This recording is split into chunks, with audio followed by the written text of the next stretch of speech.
저는 지난 2주, 그러니까 오늘까지 3주에 걸쳐서 죽은 나사로에 대한 이야기를 또 말씀을 함께 계속 나누고 있습니다.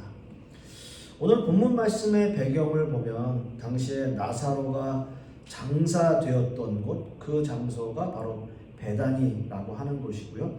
베다니는 예루살렘하고 아주 가까운 곳에 위치하고 있었습니다. 지금의 거리로 환산해 본다면 대략 한 2.8km 정도, 그렇게 아주 가까운 거리였다라고 보시면 돼요. 그러니까 2.8km면 뭐 걸어서도 그렇게 멀지 않은 그러한 거리죠. 그리고 나사로의 죽음을 조문하러 온 유대인들이 많았다. 유대인들이 아주 많았다라고 성경은 전하고 있고, 그런 것을 보면 그 마리아와 마르다 그리고 나사로가 그 당시에 굉장히 유력한 가문이었다. 그러니까 많은 사람들에게 칭송을 받고 또 많은 사람들에게 알려진 그런 유력한 가문이었다라고 하는 것을 볼 수가 있어요. 또한 이렇게 문상객이 많았다라고 하는 것은 그만큼 예수님이 죽은 나사로를 살리시는 이 기적의 사건을 많은 사람들이 목격하고 봤다라고 하는 거죠. 그러니까 예수님께서 이 기적을 베푸시는 것을 문상 온 수없이 많은 사람들이 봤다라고 하는 것을 의미하는 겁니다. 예수님이 베다니에 도착하셨다라는 말을 듣고 일단 마르다가 예수님을 맞이합니다. 마르다는 예수님을 뵙자마자 이렇게 말해요. 주께서 여기 계셨더라면 내 오라버니가 죽지 아니하였겠나이다 라는 말을 합니다. 그리고 예수님은 마르다와 그 부활에 관한 이야기를 나누었죠. 우리가 지난주에 함께 그 말씀을 나누었습니다. 그리고 나서 마르다는 마리아를 이제 불러요.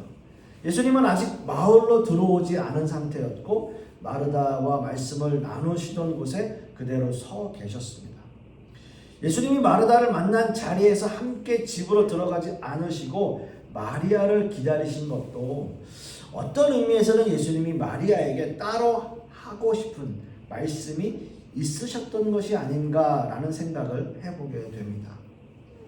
그러나 마리아 역시 예수님을 보자마자 주께서 여기 계셨더라면 내 오라버니가 죽지 아니하였겠나이다 라는 말을 마르다와 똑같이 말해요.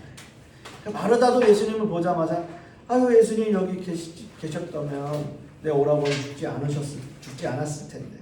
마리아도 예수님을 보자마자 아유 주께서 여기 계셨더라면 내 오라버니가 죽지 않았을 텐데 라는 말을 똑같이 하는 거죠. 마리아와 조용히 말씀을 나누고 싶으셨던 예수님은 마리아와는 깊은 대화조차 나누지 못한 채 나사로의 무덤으로 곧바로 향하십니다. 왜냐하면 마리아를 따라온 많은 유대인들이 함께 있었기 때문이에요. 그래서 마리아를 따라온 유대인들은 이미 예수님을 보자마자 눈물을 흘리면서 나사로를 애도하는 그러한 눈물을 흘리고 있어요. 이들의 눈물은 어떤 의미일까요? 바로 사람이 죽은 것에 대한, 이 사람이 이미 죽은 것에 대한 안타까운 눈물, 그러한 눈물이었던 것으로 보여집니다. 그래서 마리아와 마르다의 고백처럼 예수님께서 여기 계셨더라면 저 오라버니, 저 나사로가 죽지 않았을 텐데, 예수님께서 여기 계시지 않았기 때문에 그 나사로는 죽고 말았습니다 라고 하는 너무나 안타까운 눈물이었을 거예요. 모든 것이 다 끝나고 말았다. 모든 것이 다 끝났다. 이제는 더 이상 그 나사로가 돌아오지 않을 것이다. 그 3일 동안 혹시라도 그의 영혼이 다시 돌아올 수 있다는 그 기대감마저도 이제는 다 끝나버리고 오히려 그 시체에서 썩은 냄새가 날 정도로 그런 모든 것이 다 끝나고 말았다라는 생각을 하게 되는 거죠. 근데 예수님께서는 나사로가 어디 있느냐? 그리고 그 무덤 앞으로 가세요.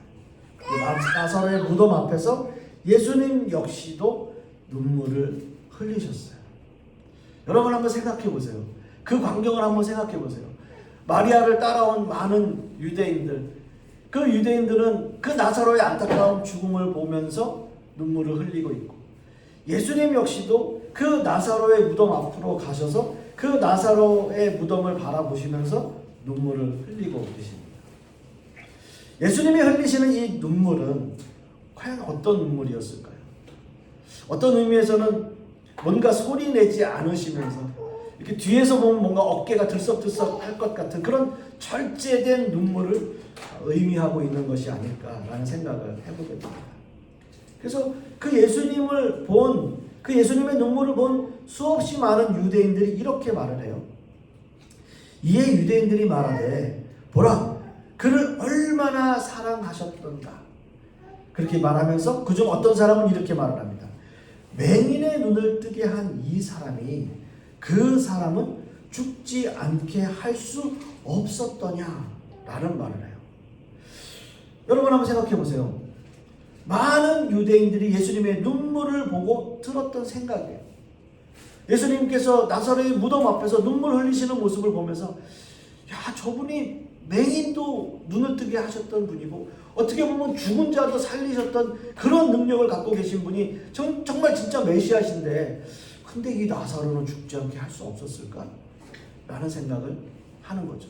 그리고 그렇게 말을 했어요. 이렇게 사랑하시는 나사로를 죽지 않게 할 수는 없었더냐. 사실 어떻게 보면 우리 모두도 솔직한 우리의 마음을 이야기해 본다면 아마 저 역시도 그런 것 같아요. 지금 이 상황 속에서 예수님의 눈물을 봤을 때 야, 저렇게 안타까우셨으면 그 나사로 죽지 않게 하실 수는 없으셨을까? 이런 생각 한번 해보게 됩니다. 예수님이 그렇게 사랑하시는 나사로를 죽지 않게 할 수 없었더냐라고 하시는 그 하는 모든 사람들의 말이 바로 우리들의 마음이고요. 그 죽은 나사로를 보면서 안타까운 마음으로 눈물을 흘린 것 여러 가지 복합적인 생각들이 들게 되는 거죠. 혹 예수님께서 내가 좀 늦게 와서 그래서 죽었나? 혹시 그런 후회 눈물일 수도 있을까? 그건 다분히 인간적인 우리의 생각들입니다. 두 가지의 주제를 함께 은혜의 말씀을 나누고 싶은데요. 첫째는 예수님이 흘리신 그 눈물의 의미는 인간을 향한 비통함의 눈물이셨어요. 오늘 본문 말씀 11장 33절 말씀을 보시면 예수께서 그가 우는 것과 또 함께 온 유대인들이 우는 것을 보시고 심령의 비통이 여기시고 불쌍히 여기사라고 말씀하고 있습니다. 예수님은 이 사건으로 많은 사람들에게 무엇을 기대하고 계셨을까요? 예수님은 아마도 이 사건을 통해서 인간의 생사화복을 주관하시는 진정한 메시아가 바로 본인인 것을, 예수님이신 것을 보여주고 싶으셨을 거예요. 그러나 마리아와 마르다 그리고 마리아를 쫓아온 많은 사람들이 하는 말은 예수님께서 여기 계셨다면 그런 어떤 의미에서 다소 원망과 아쉬움이 담겨있는 말을 예수님에게 계속 전하고 있어요. 예수님은 마리아와 마르다를 따라온 사람들이 함께 우는 것을 예수님께서 보십니다. 그리고 마리아의 울음은 나사로의 죽음을 슬퍼하면서 우는 모습이었어요. 예수님이 나사로가 죽기 전에 오지 않은 것에 대한 아쉬움과 안타까운 눈물이었던 거죠. 그리고 예수님께서 이런 모습을 보시면서 심령의 비통이 여기셨다. 그리고 불쌍히 여기셨다라는 말씀을 하고 있습니다. 여기서 비통함이다라고 하는 그 단어에는요, 어떤 분노로 인해서 마치 소가 콧김을 내뿜듯이 그런 어떤 비통함을 의미하는 아주 격한 감정을 의미하는 단어인 거예요. 그러니까 예수님께서는 그런 모습을 인간들이 눈물을 흘리는 모습을 보시면서 굉장히 비통해 하셨어요. 속상해 하신 거예요, 말하자면. 어떤 의미에서 좀 분노가 일어나는 그런 감정을 나타내는 단어를 사용하고 있어요.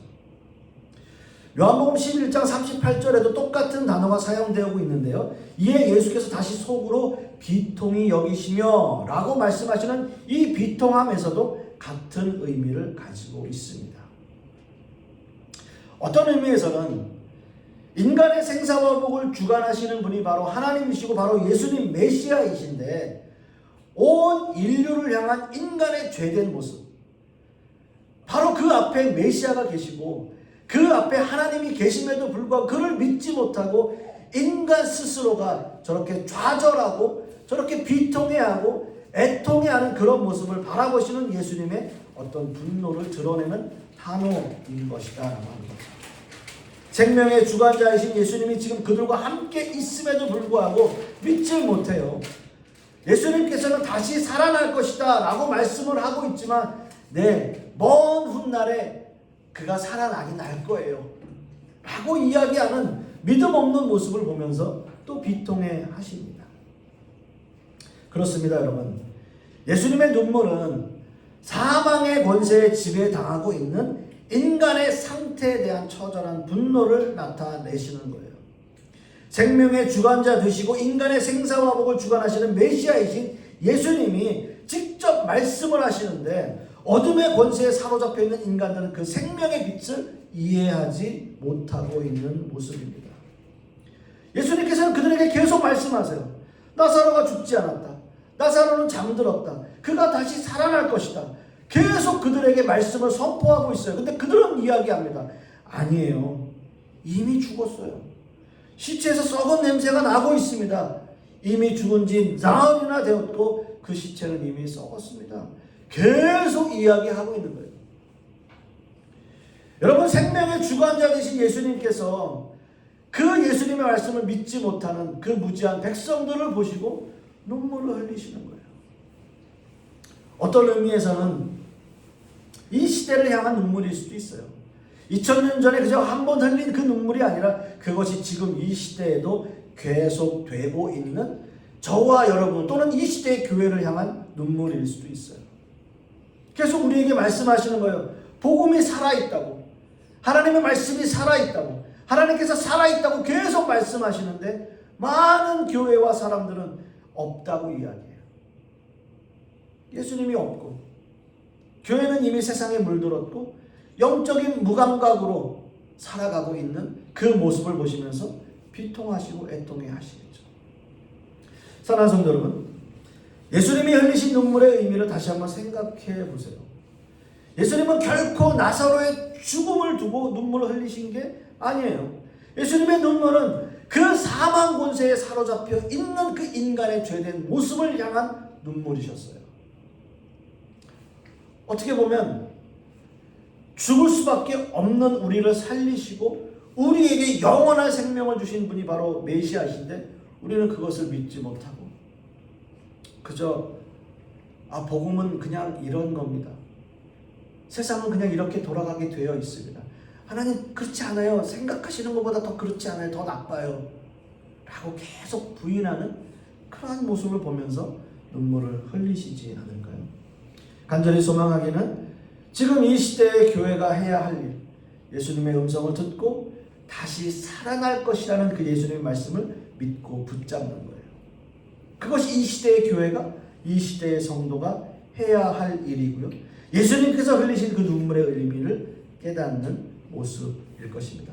간절히 소망하기는 그런 모습의 성도님들이 되시기를 간절히 소망하겠습니다.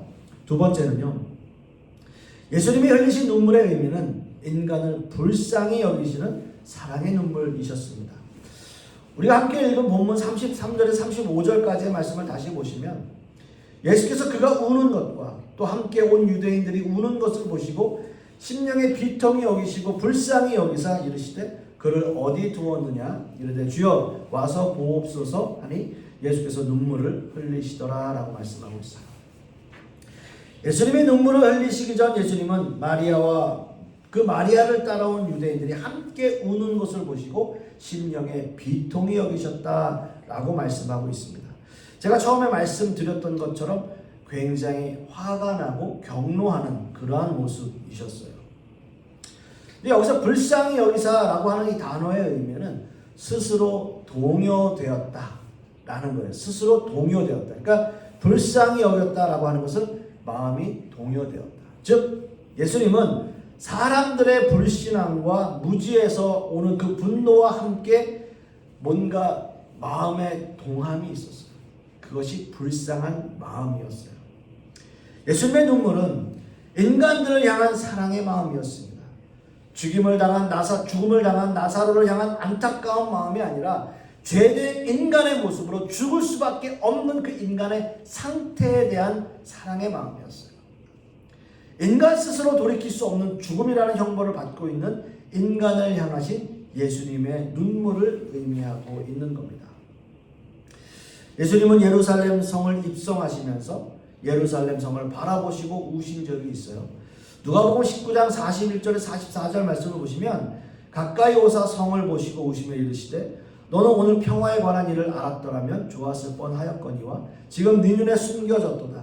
날이 이를지라 네 원수들이 토둔을 쌓고 너를 둘러 사면으로 가두고 또 너와 및 그 가운데 있는 네 자식들을 땅에 메어치며 돌 하나도 돌 위에 남기지 아니하리니 이는 내가 보살핌 받는 나를 알지 못함을 인함이라 하시니라 라고 말씀하고 있어요.